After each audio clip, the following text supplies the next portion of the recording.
puntland anaa idin sheegi dhegeysta ha ku daydaan kuwa kale hadday doonayaan inay meel gaaraan haddayan doonayn waxaan leenahay hagaajiya ilaa 6 dekedood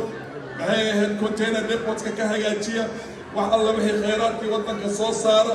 shacabkii daryeelkooda ku howlgala oo sida hadda waddan ka sii wada dhalinyaradii puntland shaqaha wada hesho warshadayntii iyo wax kasta caafimaad wax alla wixii adeegaha bulshada oo dhanbo iyadoo aan musuqmaasuq ku jirin iyagoo aan jeclaysi ku jirin iyagoo qabiil iyo qurun aan ku jirin muujiya sharaftaasayto haddii lagu dayan ha lagu daydo waana inay ku daydaan ba cid kasta qasab ku tahay annagana garab baan idin nahay garab baan idin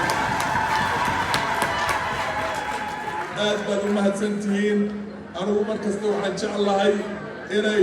wanaagu ka dhaca dhanka iyada